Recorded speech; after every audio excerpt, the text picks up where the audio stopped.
স্বামী, মানে আমরা সবাই, আমি, আমার ছেলে, আমার স্বামী, আমরা সবাই।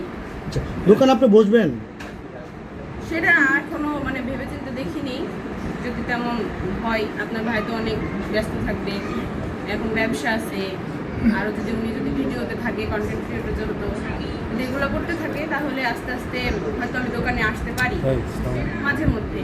মাঝে মধ্যে কন্টিনিউ বসবেন না? উনি তো মনে করেন মানে এগুলো বুঝে না, শুধু আমরা মেয়েরাই বুঝি।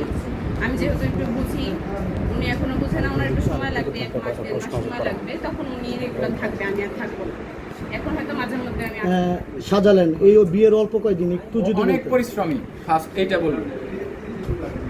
খুব ভাবির মুখ থেকে শুনবো, হ্যাঁ। সংসার সুখের হয় কার গুণে ভাবি? রমণীর গুণে। আচ্ছা, তার মানে আসলে ভাবির হাসির তুলনা হয় না। তারপরে একটা কথা বলি, আচ্ছা ভাবি, আজকে তো ওপেনিং, তাই না? আজকে কি সব দিতেছেন?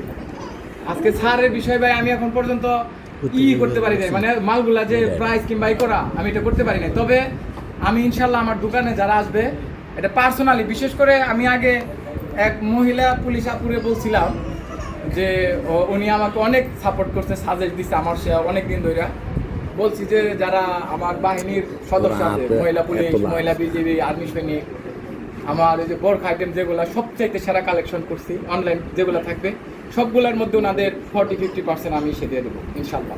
আচ্ছা, আমার বাকিগুলো আমার এলাকায় যারা আছে ডেট কি করবেন নাকি? কি মানে ইনিশিয়ালি তো ডেট কি করবেন নাকি এখন কিসের ডেট? মানে ছাড় দেওয়ার ডেট না, স্যার ওনাদের যেটা দিব এটা তো স্পেশালি আমি অত লাভ করবো না ওনাদের কাছ থেকে। আর এখন যেটা সাধারণ আমাদের ও দিবেন না? হ্যাঁ, আপনাদের তো দিবই, ওইটা তো সবসময় থাকবে। বলতেছে- আমি প্রাইসও কমে দিয়ে রাখছি সবকিছুর, একদম আমার অল যা আছে ইনশাল্লাহ ডিফারেন্ট থাকবে সবার থেকে। বলতেছে ছাড়টা কি এখন থেকেই হবে? এখন থেকে আমি তো এখন পর্যন্ত আমি সবকিছুরই জানি না, মানে মানে কত টাকা আমি লাভ রাখবো, কি করবো আমি হ্যাঁ, বুঝতে পারছি। এখন এটা কারেকশন করি না। আচ্ছা ভাবি, সংসার সুখে, আমার প্রশ্নের অ্যান্সার পাইনি। সংসার সুখের হয় রমণীর গুণে আপনি বলেছেন, আপনি একটু বলবেন সংসার সুখের হয় কি গুণে?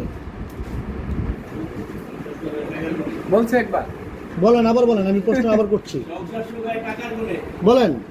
সংসার সুখের হয় রমণেরই গুণে, দুজনেরই গুণে, দুইজনের গুণে। দুজনেরই গুণে। আচ্ছা, দুইজনের গুণে, আজকে দুইজনের গুণে সংসার সুখের হয়। আচ্ছা, আজকে দেখতে পেলাম আপনার আলম ভাই একটি দোকান ওপেনিং করেছে, বিশাল একটি দোকান বা বিশাল একটি শোরুম। এই শোরুমে উদ্বোধনী অনুষ্ঠানে আমরা আসলাম, এসে আপনাকেও পেয়ে গেলাম, তাই না? এই শোরুমের কোনো কাজে, দোকানের কোনো কাজে আপনি কোনো টাকা আলম ভাইকে দিয়েছেন? আমার ব্যালেন্স জিরো সবসময়, সারা জীবন জিরো। আমার ব্যালেন্স একদম জিরো। ওনার যে ব্যালেন্সটা ছিল, ওনার হয়তো আল্লাহর রহমতে আগে আরো বেশি ছিল, কিন্তু এখন যে অ্যামাউন্টটা ছিল, ওনাকে আমি বরঞ্চ বলছি যে আপনি এই টাকাটা নষ্ট করেন না, জীবন অনেক টাকা নষ্ট করছেন, আর নষ্ট করার দরকার নাই। এই দোকানের প্ল্যানটা আমারই, যে এক সাইডে কসমেটিক্স দিব, এক সাইডে মেয়েদের এনাদের সব কিছু থাকবে।